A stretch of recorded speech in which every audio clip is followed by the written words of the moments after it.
47 secondes. C'est tout ce qu'il aura fallu. 47 secondes au terme desquelles l'équilibre du pouvoir en France a basculé pour de bon. Marine Le Pen venait tout juste de refermer son piège sur Sébastien Lecornu, un piège orchestré à la perfection. Ce sourire de supériorité qu'on lui connaît si bien, elle l'affichait pleinement en fixant le jeune Premier ministre. Ce qu'elle attendait, la capitulation. Voir ce novice de 39 ans courber l'échine, chercher ses mots, peut-être même bredouiller une excuse maladroite sous le regard de toute l'Assemblée. Sauf que Sébastien Lecornu s'est levé. Lentement. Et il a prononcé une phrase qui littéralement a figé l'Assemblée nationale tout entière dans un silence de mort. Comprenez bien, il ne s'agissait pas d'un de ces échanges entre adversaires politiques comme on en voit chaque jour. Pas non plus d'une de ces joutes verbales qu'on compte par dizaines chaque semaine au Palais Bourbon.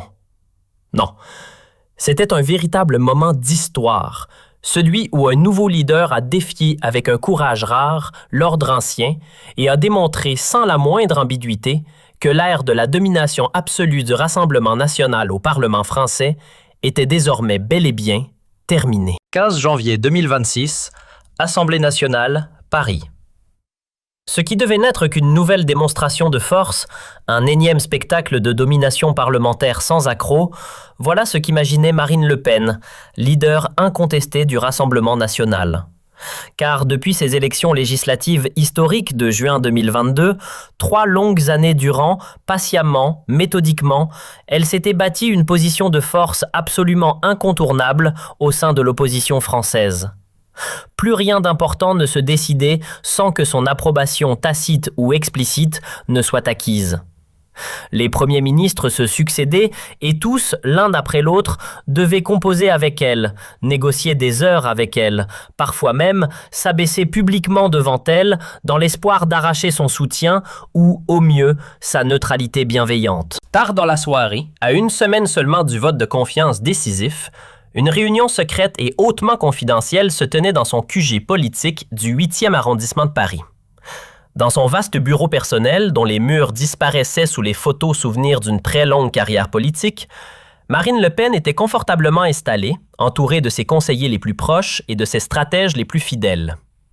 À ses côtés se trouvait Jordan Bardella, le jeune président du parti, ainsi que plusieurs autres têtes pensantes influentes du mouvement, toutes réunies pour ce rendez-vous capital. Et c'est ensemble qu'ils décortiquaient minutieusement cette situation politique complexe avec toute la précision méthodique d'une équipe militaire professionnelle préparant une bataille majeure et décisive. Ce Lecornu, c'est un sérieux problème pour nous, lâcha la leader du RN, les yeux rivés sur les tout derniers sondages d'opinion qu'elle examinait minutieusement étalés sous ses yeux sur la grande table de réunion. Pour un simple débutant politique, il affiche beaucoup trop d'assurance et bien trop de soutien dans la presse qui le couvre d'articles favorables. Regardez les enquêtes. Les Français se mettent vraiment à l'apprécier. Il faut lui faire comprendre, et vite, qui commande réellement dans ce pays, qui tient les véritables rênes du pouvoir. Le plan échafaudé avec soin cette nuit-là tenait dans un concept tout simple, mais d'une efficacité redoutable une fois mis en œuvre. Le moment choisi. Le vote de confiance au Parlement sur le budget 2026. L'objectif? Rappeler publiquement au nouveau premier ministre quelle était sa vraie place sur l'échiquier politique français. Un terrain d'une complexité extrême. Pour écraser totalement ce novice de seulement 39 ans, à peine sorti du ministère de la Défense, où il gérait surtout des commandes d'armement et les relations avec l'État marine, devait mobiliser intelligemment tout ce qu'elle avait accumulé. Son expérience parlementaire, durement gagnée au fil des années, ses contacts internationaux patiemment cultivés et cette autorité politique solidement bâtie au fil des décennies. L'humilier, oui, publiquement, méthodiquement, sans pitié, sous l'œil de toutes les caméras de la télévision nationale. Et rappeler ainsi très fermement à tout le monde politique parisien une vérité simple. Aucun gouvernement ne pouvait vraiment gouverner en France durablement et efficacement sans l'accord explicite, ou du moins tacite, du Rassemblement national. Il est en politique depuis quelques mois seulement, glissait patiemment Marine Le Pen à ses lieutenants fidèles, un sourire confiant aux lèvres. Moi, je suis député à l'Assemblée nationale française depuis juin. Chaque règlement, je le connais par cœur. Chaque procédure dans les moindres détails. chaque point faible de ces vieilles institutions. Il va très vite comprendre qui commande réellement ici, dans cet hémicycle. La leader du RN était absolument sûre de son succès imminent et total. Des années durant, c'est en coulisses que tout s'était joué. Avant chaque grand vote décisif, les premiers ministres français, sans la moindre exception, venaient négocier discrètement avec elle. Sa bénédiction politique, il la recherchait systématiquement, reconnaissant ainsi de manière implicite le poids parlementaire considérable qu'elle pesait. Sur plusieurs dossiers sensibles, Édouard Philippe avait dû composer avec elle et avec la plus grande prudence.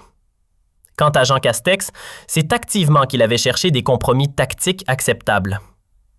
Élisabeth Borne, elle, avait courageusement tenté de l'ignorer, purement et simplement, pour échouer lamentablement. Et Gabriel Attal, très vite il avait fini par céder lui aussi sur plusieurs dossiers politiques majeurs. Tous, absolument tous, sans la moindre exception, avaient joué selon ces règles non écrites mais parfaitement établies que le Rassemblement national avait imposées au fil des longues années. Seulement voilà, Marine Le Pen, elle allait commettre une erreur d'appréciation monumentale. Une grave erreur de calcul stratégique de celle qui allait lui coûter très cher sur le plan politique. Ce qu'elle n'avait absolument pas compris, c'est que Sébastien Lecornu ne ressemblait en rien au premier ministre précédent, ceux qu'elle avait connus et surtout dominés. Car depuis sa nomination surprise en septembre, le nouveau chef du gouvernement français avait passé tous ces derniers mois à observer la stratégie parlementaire complexe du RN. Et il l'avait fait avec une minutie redoutable. Une inquiétude croissante, certes, mais aussi l'œil analytique extrêmement aiguisé d'un stratège militaire chevronné, formé aux tactiques les plus sophistiquées. Avec une clarté presque troublante, il le voyait. Marine Le Pen cherchait systématiquement à dicter de façon unilatérale ses conditions aux autres groupes parlementaires. Son expérience et son poids politique, elle s'en servait avec une grande habileté, méthodiquement pour étouffer la moindre initiative des autres leaders. L'Assemblée nationale, elle la traitait avec arrogance, comme son domaine réservé, exclusivement le sien. Ce terrain de jeu personnel où, en maître autoritaire, elle imposait ses propres règles. Mais Sébastien Lecornu, cet homme réputé calme, profondément réfléchi, rigoureusement formé aux stratégies de défense les plus complexes, avait décidé que le moment était venu changer fondamentalement les règles établies du jeu politique français. Pourtant, dans les couloirs feutrés de l'hôtel de Matignon le soir même de sa nomination officielle, le 9 septembre 2020, il se passait quelque chose que personne ne savait. Ni les plus proches collaborateurs d'Emmanuel Macron à l'Élysée, ni son cabinet officiel qui ne serait nommé que le lendemain, ni même les traditionnels conseillers de l'Élysée, ceux qui auraient aussitôt rapporté au président Macron chaque mot prononcé. Non. 3 figures discrètes, presque inconnues du grand public, mais redoutablement efficaces dans l'ombre des institutions. Claire Dubois, 52 ans, fut la première personne. Pendant 15 longues années, cette ancienne stratège parlementaire chevronnée avait œuvré dans l'ombre des institutions. Chaque règlement obscur du Palais Bourbon, elle le connaissait par cœur. Chaque procédure complexe, elle en maîtrisait les moindres détails. Chaque faille potentielle du système parlementaire français, elle savait la repérer. Ce soir-là, en ouvrant un épais dossier soigneusement préparé, elle avait dit « Monsieur le Premier ministre, ce que Marine Le Pen ne soupçonne même pas, c'est qu'elle possède un point faible majeur. Dominer durablement lui semble acquis grâce à la force parlementaire brute au nombre de députés, à l'expérience des débats, mais ce qu'elle oublie, c'est que les règles institutionnelles peuvent être intelligemment retournées contre ceux qui croient les maîtriser. » Venait ensuite Thomas Mercier, 45 ans. Ancien journaliste politique de haut niveau, il était devenu conseiller en communication de crise. Et c'est après avoir couvert 10 années durant la montée du Front national puis du Rassemblement national pour le journal Le Monde qu'il avait opéré ce virage. « Monsieur le Premier ministre », l'avait-il averti avec gravité lors du premier grand débat important, « elle va essayer de vous humilier publiquement.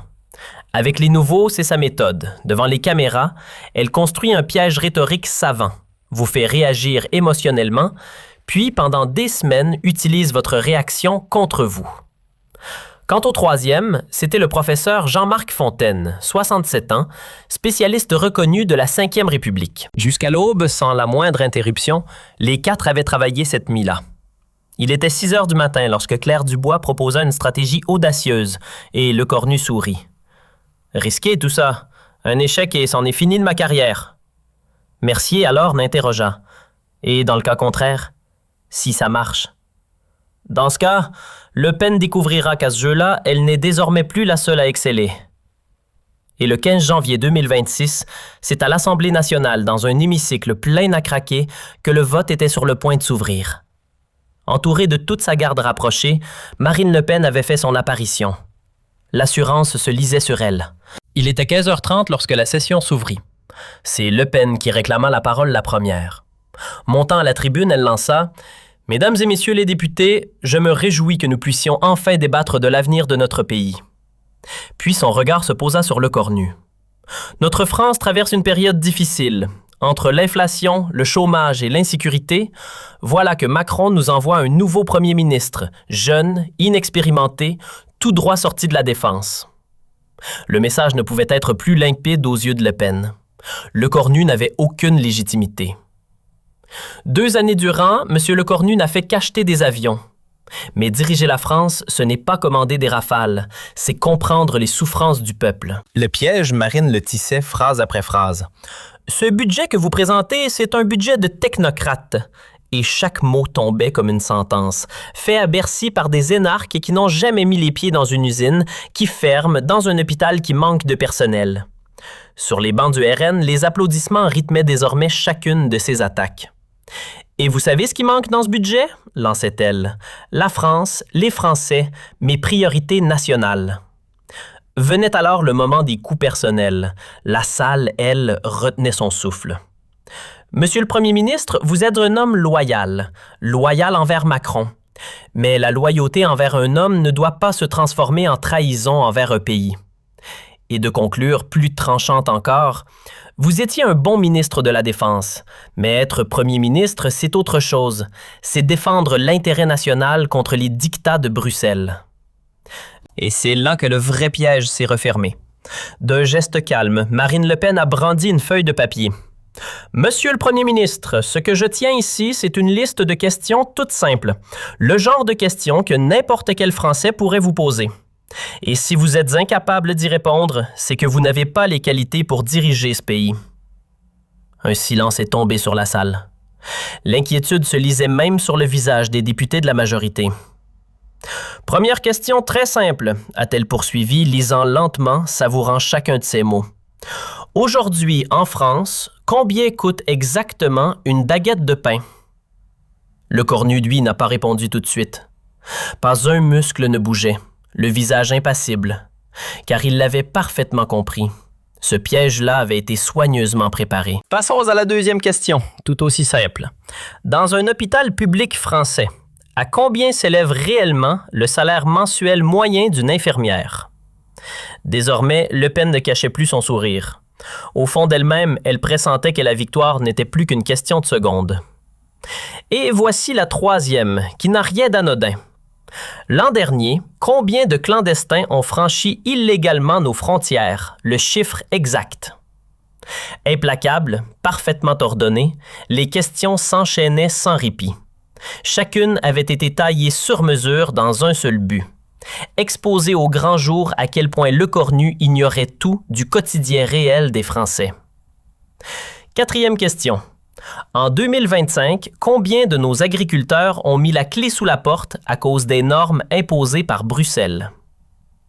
Cinquième, dans les quartiers sensibles, quel est le véritable taux de chômage? À la fin de chaque question, Marine plantait son regard dans celui de Lecornu, un regard où se mêlaient le défi et le mépris. « Mesdames et messieurs les députés, vous le voyez parfaitement, » lança-t-elle, s'adressant désormais à toute l'Assemblée d'une gestuelle théâtrale. S'il ne peut manifestement pas répondre à ces questions absolument basiques, notre nouveau premier ministre, c'est tout simplement parce qu'il ne connaît pas la France réelle, celle qui souffre quotidiennement. Les bureaux confortables de Matignon, il les connaît parfaitement. Les salons luxueux de l'Élysée aussi. Les cocktails mondains de l'OTAN à Bruxelles, tout autant. Mais la France qui souffre, la France qui travaille, la France qui résiste, celle-là, il ne la connaît absolument pas. Désormais, le piège se refermait avec une précision parfaite. Répondre aux questions. Chacune de ses réponses serait aussitôt vérifiée puis critiquée. Garder le silence. Il avouerait alors lui-même à quel point il était déconnecté. Aucune issue ne semblait possible. Le piège était total. « Voici donc très précisément ma proposition constructive », lança Le Pen, abattant sa dernière carte avec une confiance absolue. « Ce vote de confiance, je propose officiellement qu'on le reporte raisonnablement de quelques semaines. Laissons à M. Lecornu le temps qu'il lui faut pour apprendre à connaître véritablement la France. Qu'il se rende dans nos usines, dans nos fermes, dans nos hôpitaux. Et le jour où il sera prêt, le jour où il connaîtra enfin notre pays, alors oui, nous pourrons voter. » Une humiliation publique monumentale, voilà ce que c'était.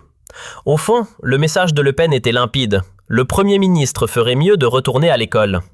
Si M. Lecornu venait à refuser cette proposition pourtant si raisonnable, lança-t-elle en haussant la voix, eh bien nous voterons contre son budget et aux Français nous expliquerons pourquoi nous avons refusé de soutenir un gouvernement dirigé par quelqu'un qui ne les comprend pas. Un large sourire de satisfaction aux lèvres, Marine Le Pen regagna sa place. Tout avait fonctionné exactement comme elle l'avait prévu. Ce qu'elle attendait désormais, c'était la réaction habituelle des excuses embarrassées et des promesses de dialogue. Sauf que cette fois, la scène n'avait plus rien à voir avec les précédentes. C'est avec une lenteur presque irréelle, comme au ralenti, que Sébastien Lecornu se leva. Aucune trace de nervosité sur son visage, aucun signe de trouble. Il avait plutôt l'allure d'un homme qui guettait cet instant précis depuis bien longtemps. « Madame Le Pen », lança-t-il d'une voix d'un calme parfait et pourtant d'une fermeté surprenante. « Merci pour cette présentation intéressante. » Quelque chose dans ce ton fit que d'instinct Le Pen se raidit. S'avançant vers le micro, Lecornu planta son regard droit dans celui de Marine. « 7 ans à l'Assemblée, Madame Le Pen. Merci de me rappeler cette longue carrière politique. 7 ans d'expérience parlementaire, c'est ce que vous venez de m'opposer. Alors permettez-moi à mon tour quelques faits objectifs. Combien de lois avez-vous fait voter en 7 ans? Je vais vous le dire. 3. 3 petites lois mineures. 7 ans, 3 lois. Le chiffre tombé est brutal. Et vos amendements? Sur 267 déposés, 8 seulement ont été adoptés. 3%. Marine tentait de l'interrompre. Vous me parlez d'expérience, mais l'expérience, ça se mesure en résultats, et les vôtres sont décevants. Dans l'hémicycle, l'agitation gagnait plusieurs bancs. Élu du Pas-de-Calais, dites-moi l'an dernier combien de fois y avez-vous mis les pieds? 12. 1 par mois. Bravo à vous. Le ton cinglant ne laissait aucune place à la réplique. Et c'est à moi que vous demandez le prix d'une baguette? Alors permettez-moi une question. À quand remonte votre dernier achat? La dernière fois que vous êtes entré dans une boulangerie sans caméra braquée sur vous? Le visage de Le Pen avait perdu toutes ses couleurs. La déconnexion, vraiment. 200 mètres carrés dans le 16e, les voyages en première classe, les tables des meilleurs restaurants. Et c'est vous qui venez me parler de déconnexion? Chacune de ces phrases tombait comme un coup. Votre agenda de 2025, regardons-le ensemble. Sur 100 départements, vous en avez visité combien? 23. Et moi, 67, en seulement 2 ans. Dévastatrice la comparaison. Les agriculteurs, vous en parlez. Mais en 2025, dans une exploitation, combien de jours y avez-vous passé? Aucun. 0. Moi, c'est 12 jours dans différentes fermes. Et les infirmières, vous les mentionnez? Pourtant, votre parti, lui, a voté contre la revalorisation des salaires. Le saviez-vous? Du côté des députés, RN, les applaudissements s'étaient tus. Venons-en maintenant à votre proposition. Prendre quelques semaines pour apprendre, c'est bien ce que vous me suggérez. Ma réponse, la voici. Non. Le mot résonnait avec puissance. Non, car pendant que vous vous amusez à vos petits jeux, ce sont des Français qui attendent des solutions, des hôpitaux qui manquent de personnel, des écoles qui réclament d'être rénovées. Non, car ce n'est pas pour le spectacle que je suis ici, mais bien pour gouverner. Le contraste était frappant. Des mois de travail, des centaines d'heures de consultation, voilà ce que représente ce budget. Et son contenu? Des augmentations pour les infirmières, des aides pour les agriculteurs, des investissements dans la sécurité. Point par point, chaque élément venait contredire Le Pen. Seulement, de tout cela, vous n'avez rien dit. Parce qu'admettre que ce gouvernement fait des choses positives, ça ne colle pas à votre narrative. Alors, plutôt que de le reconnaître, vous mentez. Des accusations d'une gravité réelle. Ce qui va se passer, le voici. Pas dans 3 semaines. Ce vote, c'est aujourd'hui, c'est maintenant. On sentait la détermination palpable. Vous allez voter, et si ce budget vous paraît mauvais, alors votez contre. Assumez votre position. Le défi était lancé. Mais votez contre dans le seul but de semer le chaos, alors les Français sauront qui vous êtes. Ils sauront que vous n'êtes pas une opposante constructive, mais une opposante systématique. Détruire toujours, construire jamais. La différence entre nous deux, savez-vous laquelle elle est? Pour gagner des voix, vous servez des souffrances des Français. Moi, ces souffrances, je veux les résoudre. Et si je le veux, c'est parce que je les ai vécues. Net, la distinction tombait, et elle était dévastatrice. C'est à Rouen que je suis né. Dans une usine automobile, mon père était ouvrier. À l'hôpital public, ma mère était infirmière. Et c'est dans 60 mètres carrés que j'ai grandi. Authentique et touchante, son histoire personnelle parlait d'elle-même. C'est grâce aux bourses de la République que j'ai pu faire mes études. Je ne suis pas né dans une famille politique. Mon siège de député, je n'en ai pas hérité. Et je n'ai pas grandi dans les salons dorés du 16e arrondissement. Ma carrière, je l'ai construite par le travail acharné, pas par le nom de famille. Avec le clan Le Pen, le contraste était brutal. Et c'est là qu'est venue la phrase historique, celle qui allait fondamentalement tout changer. Lecornu s'arrête complètement. Il prend une profonde inspiration. Il regarde Marine Le Pen absolument droit dans les yeux, sans ciller une seule fois, et prononce lentement les mots qui ont littéralement paralysé toute l'Assemblée nationale. 30 ans, Madame Le Pen. 30 longues années à jurer la main sur le cœur que vous sauveriez la France. Et au bout du compte, la seule chose que vous ayez réellement sauvée, c'est votre carrière. Votre propre petite carrière politique bâtie pierre après pierre sur la peur et sur le mensonge. Après ces mots, ce fut le néant. Un silence absolu, assourdissant. On aurait entendu une épingle tomber au sol. Figée sur son siège telle une statue de marbre, Marine Le Pen ne bougeait plus. Son visage, un masque parfaitement immobile. Mais ses yeux, eux, la trahissaient. On y lisait le choc, le vrai, et l'amertume d'une défaite cuisante. Quant aux députés RN, pas un seul n'osait réagir, tous pétrifiés. Implacable, Lecornu poursuivait sans relâche. Allez-vous enfin vous décider à servir réellement la France au lieu de vous en servir cyniquement pour nourrir vos ambitions personnelles?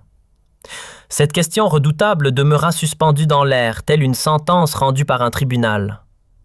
Pour la première fois de sa longue carrière, Marine Le Pen se retrouva totalement privée de voix. Aucune réponse ne lui venait à l'esprit. C'est alors que le président de l'Assemblée tenta de reprendre la main. « Monsieur le Premier ministre, j'en ai terminé, j'exige le vote immédiat. » Sur le plan tactique, c'était un véritable coup de maître et parfaitement légal. Article 49, alinéa 3 de la Constitution. Je l'invoque formellement. Dans les tribunes, Claire Dubois souriait largement. La stratégie préparée se déroulait exactement comme prévu. Suivirent 3 minutes de vote interminable. Puis les résultats s'affichèrent à l'écran. 289 pour 220 contre. Mais l'essentiel était ailleurs. 50 députés RN venaient de s'abstenir publiquement. 50 députés qui, pour la première fois dans l'histoire du parti, refusaient de suivre aveuglément leur leader. Incrédule, Marine Le Pen fixait l'écran. Au-delà de la défaite politique, c'était une humiliation personnelle profonde et la première fissure visible dans son contrôle absolu sur le parti. Lecornu, lui, s'est levé calmement, a remercié l'Assemblée d'un signe de tête, puis est parti. Aucun triomphalisme, juste un homme qui venait de faire son travail. C'est dans les couloirs que les journalistes se sont rués sur lui. Cette victoire historique, comment l'expliquez-vous? Sa réponse fut nette. Personnel, cette victoire ne l'est pas. C'est un vote de confiance.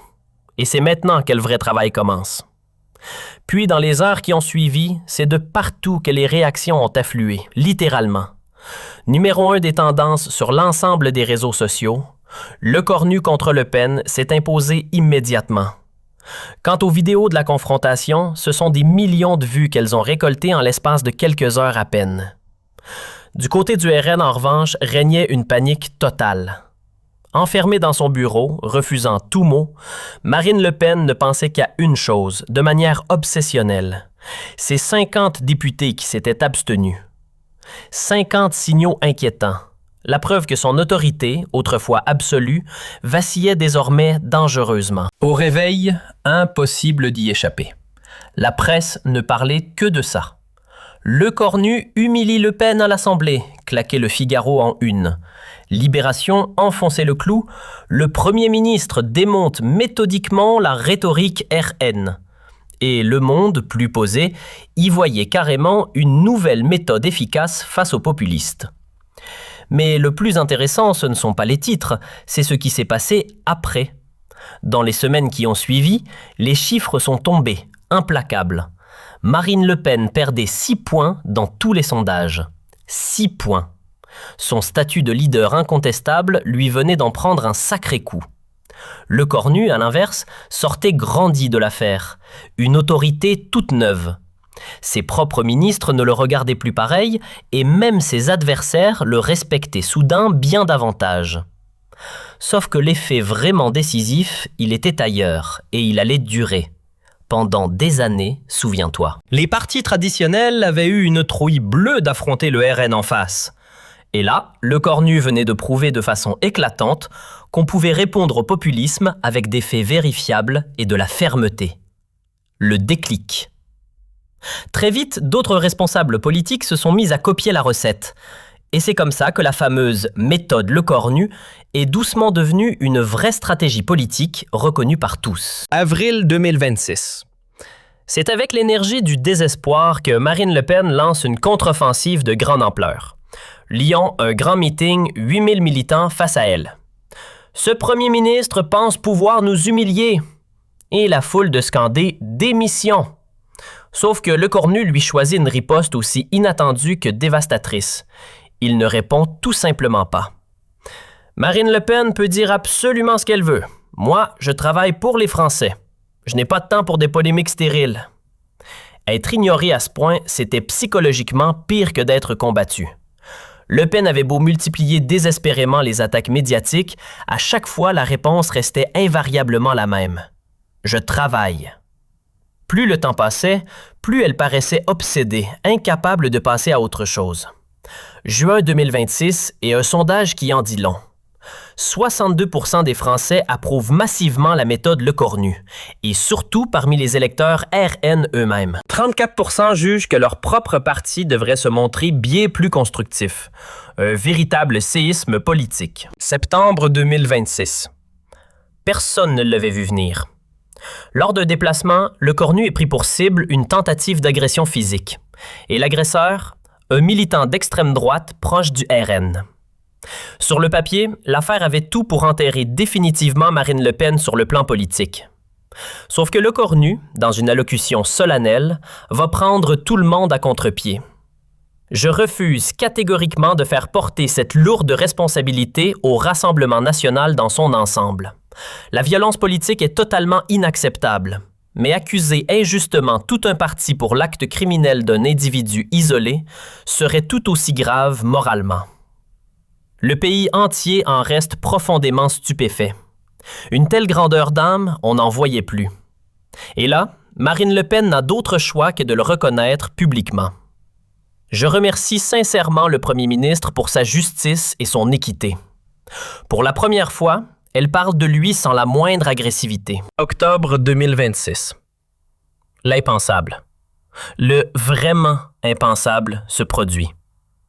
Marine Le Pen vote pour un amendement proposé par le gouvernement Lecornu. Symboliquement, c'est tout simplement énorme. Elle a fini par comprendre ce qu'elle refusait d'admettre. Sa stratégie d'opposition systématique ne fonctionne tout bonnement plus.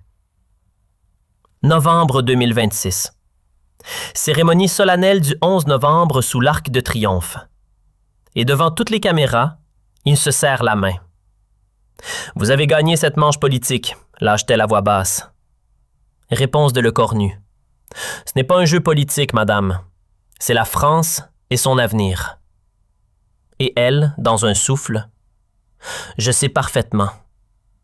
C'est précisément pour ça que vous avez gagné. À peine quelques secondes auront suffi à cet échange, et pourtant, il signait symboliquement la fin définitive de toute une époque. 1 an, jour pour jour, après les fameuses 47 secondes historiques qui ont changé la France, c'est tout le paysage politique français qui s'est profondément transformé. Plus fort que jamais, voilà désormais le cornu. Quant à Marine Le Pen, considérablement affaiblie, elle se voit de plus en plus contestée, et cela jusqu'au sein même de son propre parti.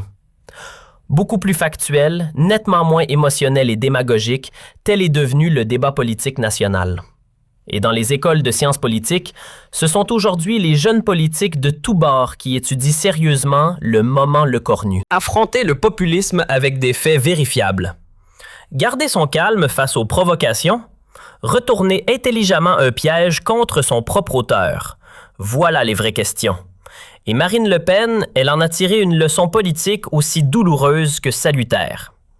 Car l'arrogance politique a toujours une limite, et l'opposition systématique finit inévitablement par lasser profondément. La preuve, lors d'un entretien privé avec ses proches, elle aurait confié ceci. « Le cornu m'a donné la plus grande leçon de toute ma carrière. Il m'a clairement montré que j'étais devenu exactement ce que je prétendais combattre depuis toujours. » Une seule phrase dévastatrice, voilà ce qui a déclenché toute cette révolution politique majeure. 47 secondes précises. 23 mots soigneusement choisis. À elle seule, une véritable révolution politique française complète. Pourtant, l'histoire ne s'arrête pas là, car dans les mois qui ont suivi cette confrontation historique, c'est quelque chose de profond qui a changé au cœur de la psychologie politique française. Ce jour-là, ce n'était pas seulement Marine Le Pen qu'on avait vaincue. Non, c'était toute une méthode politique, tout un style de faire de la politique, fondé sur la peur, le mensonge et la manipulation émotionnelle, qui se trouvait désormais publiquement exposé et discrédité. C'est un véritable tournant dans l'histoire politique moderne de la Ve République que les politologues français ont fini par désigner sous le nom de « moment le cornu ». Sur ce sujet, des thèses universitaires ont vu le jour, des livres d'analyse politique sont sortis et des documentaires télévisés sont allés jusqu'à décortiquer minute par minute cette confrontation mémorable. Mais s'il y a une chose qui fascinait par-dessus tout les analystes, c'était bien la préparation méticuleuse de Le Cornu. Là où beaucoup avaient d'abord cru à une réaction spontanée, à un simple emportement émotionnel face à une provocation, la réalité était tout autre. On avait affaire à une stratégie soigneusement planifiée, méthodiquement exécutée, brillamment réalisée. 6 mois après les événements, un livre est venu lever le voile. Claire Dubois, la stratège parlementaire qui avait conseillé Le Cornu, y dévoilait des détails fascinants sur leur préparation. « Chaque scénario possible, nous l'avions anticipé », écrivait-elle. « Comment Marine Le Pen allait attaquer, nous le savions exactement. Pour chaque angle d'attaque possible, une réponse était déjà prête. Mais voici l'essentiel. Nous avions décidé de ne pas nous contenter de nous défendre. Attaquer en retour. Tel était notre choix, avec des faits, jamais avec des émotions. » Dans les milieux politiques français, cette révélation a déclenché un débat intense. Manipulation, cynisme politique, c'est ce que certains reprochaient à Le Cornu. À l'inverse, d'autres saluaient son professionnalisme et son efficacité. Une chose pourtant restait indéniable pour tout. Les résultats concrets étaient bien là. Après cette confrontation, la popularité du gouvernement Le Cornu n'a fait que grimper. Au Parlement, les réformes qu'il proposait, celles qui en temps normal se seraient heurtées à une opposition féroce, franchissaient désormais les étapes avec bien plus de facilité. On voyait même, sur certains dossiers précis, des députés RN voter de temps à autre aux côtés du gouvernement. Marine Le Pen, elle, a traversé une période d'une extrême difficulté à la suite de cette défaite publique. Durant plusieurs semaines, sa présence médiatique s'est presque entièrement effacée. Quand elle s'exprimait, et c'était rare, ses propos restaient prudents et mesurés, à 1000 lieues de son style habituel, agressif et provocateur. Ce que l'on voyait de plus en plus clairement, c'était les tensions qui montaient au sein du Rassemblement national. Et au cœur de tout ça, un nom, Jordan Bardella. Le jeune président du parti occupait un espace médiatique toujours plus grand, au point que pour certains, il était déjà le futur leader, celui qui prendrait la place de Marine Le Pen le jour où elle déciderait enfin de se retirer. Mais il y avait aussi ces 50 députés, ceux qui s'étaient abstenus lors du vote de confiance. Petit à petit, ils formaient un groupe informel à l'intérieur du parti et leur message était clair. Il fallait moderniser la stratégie politique du RN. Selon eux, l'opposition systématique ne menait nulle part. Le parti, disait-il, devait apprendre à être constructif, à proposer des alternatives crédibles, pas seulement à critiquer. C'est à Nice, en décembre 2026, lors du congrès annuel du Rassemblement national, que ces tensions ont fini par éclater au grand jour. Jamais encore, dans l'histoire du parti, Marine Le Pen n'avait dû affronter une contestation aussi ouverte de sa ligne politique. Depuis la tribune, un jeune député élu pour la première fois en 2022 a osé la critiquer publiquement. Devant une salle stupéfaite, il a courageusement lancé « Madame Le Pen, nous vous respectons profondément pour tout ce que vous avez fait pour ce parti. Mais soyons honnêtes, notre stratégie ne fonctionne plus. Ce que veulent les Français, ce sont des solutions, pas des slogans. De la construction, pas de la destruction. Et si nous continuons comme avant, c'est notre crédibilité que nous finirons par perdre. » Le souffle de la salle s'était suspendu, du jamais vu dans l'histoire du RCNN. Quant à Marine Le Pen, elle avait écouté en silence, le visage impassible. À la surprise générale, ce ne fut pas pour attaquer le jeune député qu'elle prit alors la parole, mais pour reconnaître, en partie, le bien fondé de ses arguments. D'une voix fatiguée, elle lâcha. « Vous avez peut-être raison. Peut-être que nous devons effectivement évoluer. Peut-être que le monde a changé et qu'il nous faut changer avec lui. » Dans le paysage politique français, cette déclaration fit l'effet d'une bombe. On parla dans les médias d'un tournant historique. Certains allèrent jusqu'à spéculer que Marine Le Pen préparait son retrait progressif de la vie politique. Méthodiquement, pendant ce temps, Sébastien Lecornu consolidait sa position. Ce fut en janvier 2027, à l'occasion de ses vœux présidentiels, qu'Emmanuel Macron salua publiquement le travail de son premier ministre. Sébastien Lecornu a démontré qu'une autre manière de faire de la politique était possible, déclara le président. Qu'on pouvait être ferme sans verser dans l'agressivité, défendre ses idées sans insulter ses adversaires et remporter des débats à coups d'arguments plutôt que de slogans. Toutefois, si cette reconnaissance venue de l'Élysée flattait Lecornu, elle lui posait aussi un problème inédit à mesure que sa popularité grandissait. C'est l'ombre de Macron lui-même qu'elle finissait par recouvrir. Les sondages le disaient sans détour, les Français accordaient désormais plus de confiance au premier ministre qu'au président. De quoi raviver encore une fois ces tensions immémoriales entre Matignon et l'Élysée. Et voilà que les médias relayaient déjà la rumeur.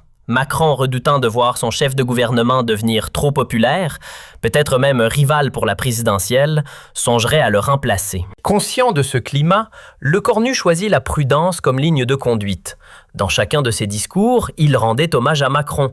Il rappelait qu'il agissait sous l'autorité du président. Il se gardait de la moindre phrase qui aurait pu trahir une ambition présidentielle. Mais, et c'est là tout le paradoxe, cette prudence même finissait par servir son image, celle d'un dirigeant responsable et mature. Si bien qu'au lieu de l'effacer, elle le rendait plus populaire encore. En mars 2027, c'est un événement inattendu qui allait changer la donne. Face aux autres leaders européens, lors d'un sommet à Bruxelles, Lecornu défendit brillamment les intérêts français et arracha sur plusieurs dossiers économiques des concessions importantes. En France, cette performance fut saluée unanimement. L'opposition traditionnelle elle-même n'y échappa pas. Sa photo se retrouva en couverture du magazine Time sous le titre « The New Face of French Politics », le nouveau visage de la politique française. Intelligence stratégique, courage politique, intégrité personnelle, c'est par cette combinaison rare dans la politique moderne que l'article le décrivait. En France, sa stature se trouva encore renforcée par cette reconnaissance internationale. Quant aux sondages de popularité, ils atteignaient des niveaux rarement vus pour un Premier ministre, 67% d'opinion favorable. Et même chez les électeurs de droite et d'extrême droite, sa cote demeurait remarquablement élevée. C'est avec un mélange d'amertume et de respect que Marine Le Pen observait cette ascension, et en avril, lors d'une interview télévisée, elle a livré une déclaration surprenante. Lecornu est un adversaire politique, reconnaissait-elle, mais je dois admettre qu'il a changé quelque chose dans notre façon de faire de la politique. Qu'on pouvait être efficace sans être démagogue, il l'a démontré. Voilà une leçon que nous devons tous apprendre. Un tournant symbolique, voilà ce qu'a marqué cette reconnaissance publique venue de Marine Le Pen. Car elle actait définitivement une chose. Le moment Le Cornu du 15 janvier 2026 n'avait rien d'un simple incident parlementaire. Il était véritablement le début d'une nouvelle ère dans la politique française. Aux autres grands tournants de la Ve République, c'est désormais à ce moment que les historiens politiques le comparent. Qu'il s'agisse du discours de Bayeux du général de Gaulle ou de la dissolution de l'Assemblée nationale par Jacques Chirac. Au-delà des analyses politiques et des comparaisons historiques, il y a pourtant un élément qui demeure le plus frappant dans toute cette histoire, sa dimension profondément humaine. Car derrière les enjeux, il y a d'abord un homme de 39 ans, issu d'un milieu modeste, qui refuse de se laisser intimider par une figure politique établie depuis des décennies. Et que fait cet homme ? Il décide de dire la vérité, calmement mais fermement, même si cela pourrait détruire sa carrière. Aux émotions, il préfère les faits. À la démagogie, l'argumentation. À l'insulte, le respect. C'est peut-être cela, finalement, la vraie leçon du moment. Le Cornu. Non pas une leçon de tactique politique ou de communication, mais une leçon sur le courage, sur l'intégrité et sur la puissance de la vérité dans le débat public. Cet exemple, beaucoup le citent aujourd'hui, ces jeunes Français qui étudient la politique dans les lycées et les universités. Ceux qui s'interrogent sur ce qu'ils veulent pour leur pays. Et s'ils le font, ce n'est pas forcément qu'ils approuvent toutes les politiques de Le Cornu. C'est sa méthode qu'ils admirent, son style. Ce refus de céder à la facilité de la démagogie. Voilà peut-être ce qui restera de ces 47 secondes qui ont changé la France. Son héritage le plus durable. Non pas une victoire politique passagère, mais une transformation profonde de la culture politique française. Le respect, la vérité, l'argumentation rationnelle. Voilà les valeurs fondamentales du débat républicain vers lesquelles on revient enfin. Or, tout est parti d'un choix, d'un simple choix. Ne pas avoir peur, dire la vérité. Croire que les Français méritent mieux que des mensonges et de la manipulation. Si parfois le courage et l'intégrité peuvent triompher de la peur et du mensonge, dans la vie comme en politique, ce sont bien ces 47 secondes qui l'ont prouvé.